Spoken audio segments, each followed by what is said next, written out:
Welcome back to my channel. I'm Will Photo, and I'm my zit on my chin's favorite photographer. Obviously you know that because this zit decided to attach itself to my chin.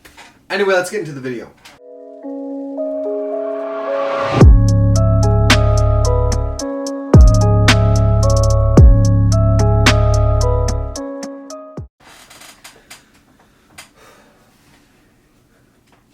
Okay, so I have never had this many issues filming a video. I filmed this video 3 fucking times. The first time, I used a different camera attachment when I was filming and it was too close to my face and it was just really not good. Don't know why I tried to fix something if it wasn't broken. Good thinking there. The second time I tried to film to correct the first one, my fucking dog was barking the whole video. Not to mention my hair was messed up, so I put a hat on this time so I can eliminate one of those. The dog is sleeping because it is 10:10 at night, and you know, outside is the coronavirus.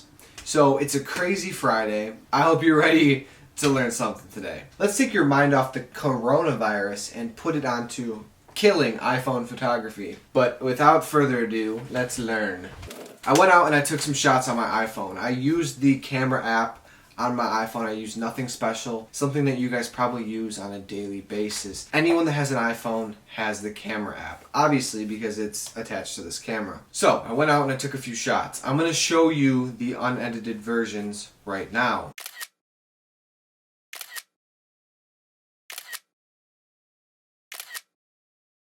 iPhones are crazy nowadays. As a beginner photographer, it's definitely something that you should be using to your advantage. When I first started photography, I was shooting on an iPhone 5C. And if you don't know what that is, this is an iPhone 5C right here. I took this incredible picture, actually I'm going to pull it down right now. I took this incredible picture at Niagara Falls with it. It's one of my favorite photos and it literally came from an iPhone. Let me show you.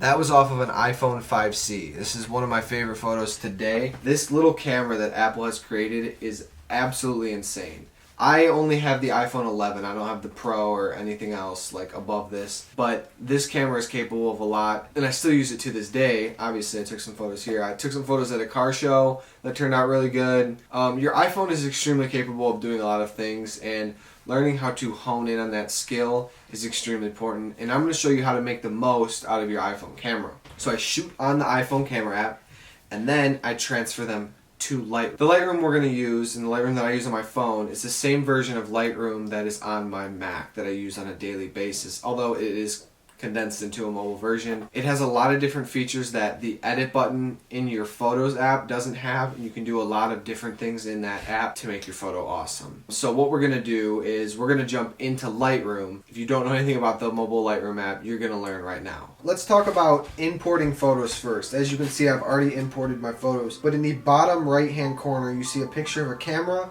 and a picture with a plus.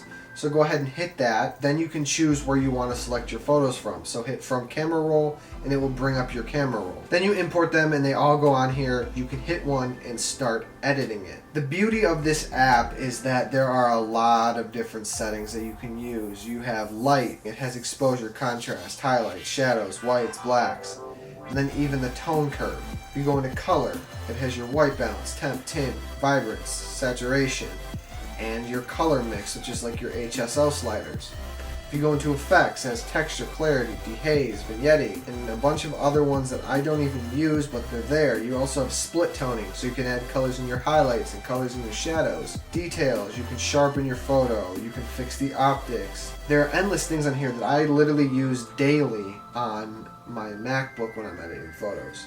I'm going to pick one of these out and I'm going to decide which one that I want to do, and we're going to go through and edit it fully together. I really like this one, so let's see what we can turn this one into. So I'm going to kind of just talk the steps out as I do them. So I'm going to go to this light tab and I'm going to turn the contrast up. Bring the highlights down to expose the sky a little bit better, show the clouds a little bit more, and I'm going to bring the shadows up to open up these trees so they're not just black sticks. And then I'm going to turn the whites up a little bit, make the sky more colorful, and the blacks down a little bit. Now I'm going to mess around with the tone curve, give it like a nice little S or a backwards S depending on the photo and how you exposed it. That's how I always set my tone curves. I usually set 2 points in the middle and balance them out to what I like the best. Done with the light tab. Now let's move to color. White balance, you can always mess around with the white balance. Auto will make it look stupid, so I just use as shot and mess around how I want to. Now, I like the white balance of this photo, so I'm not going to mess around with the temp or the tint. I'm just going to turn my vibrance down a little bit and leave the saturation there. If you go up here and you hit mix, this is like your HSO slider, so you can mess with different colors individually. So if you hit this blue, we can mess around with the hue of this blue sky. Now it's light blue, now it's purple. Now obviously I'm not going to do that, but I'm going to turn the saturation down just a tad, and I'm going to turn the luminance down just a little bit. Here's the before so far, and here's the after. Not that much of a difference. Alright, detail. Turn the texture up a little bit, clarity up a little bit. Bring on the split tonings. I want to give it a little bit of a yellow vibe in the sky, so I'm going to do that in the highlights. And then shadows, I want to do a little bit of blue. So we can balance that out to how we like it. And honestly, I think that photo is done. So there's the before, and here's the after. Not much difference. Like I said, these are just iPhone photos, nothing crazy. So now we're going to talk about exporting them to your camera. So you're going to select it, hold down on it, hit share, and then export to camera roll. And it's going to load, and it just exported it to my camera roll. Let's pick out one more, and we're going to watch me edit it in fast motion.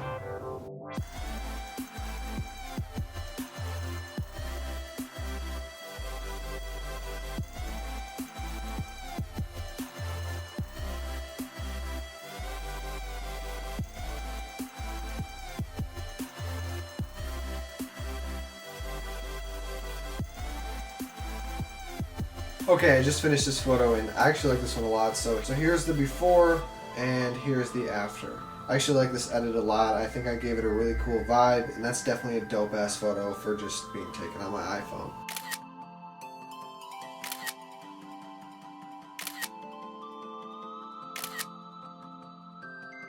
Okay, so that concludes shooting and editing on your iPhone. Use your iPhone if you've never messed around with photography. Before you buy a camera, you should use your iPhone, and you should learn, and you should see, and you should test, and see if you have an interest for it. Now, if you love it and you're obsessed with taking photos on your iPhone, purchase a camera.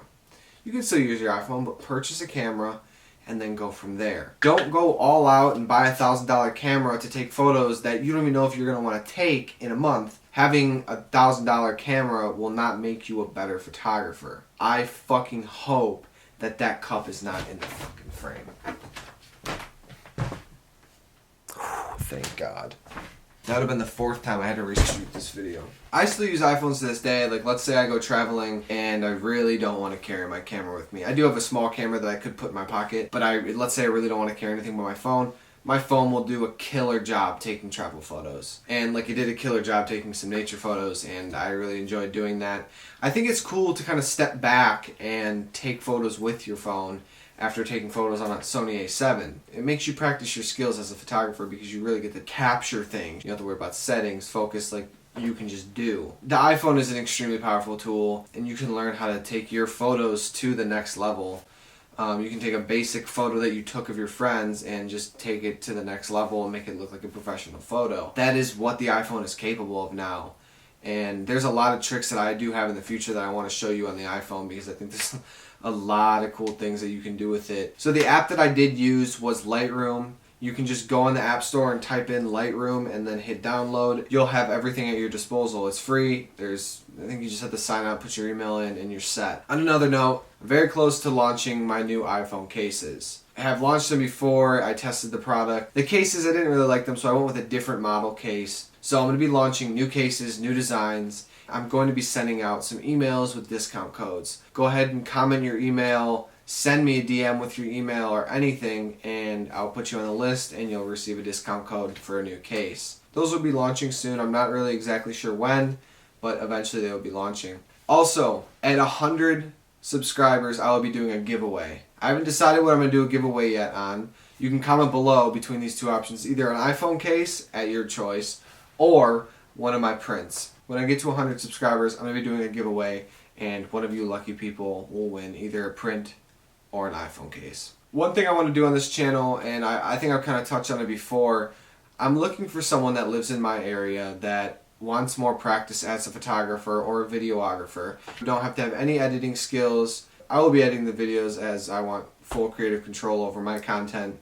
I'm looking for someone who wants to grow and learn. I'm willing to help you learn photography and videography. We can kind of trade off there. I'll trade off my knowledge for your skill set to help me grow my YouTube channel. I plan on doing a lot of traveling this year, and I want someone to be there for behind the scenes shoots and behind the scenes tutorials. So having another person, instead of me trying to film and talk and shoot and all that stuff, having someone there to film while I do my job, while I do my work, while I explain things, will definitely be a big plus for this channel. If you're interested in that, comment below, shoot me an email, shoot me a DM, and we'll see if we can link up, and we'll do like a little interview, and we'll see if we make a good match.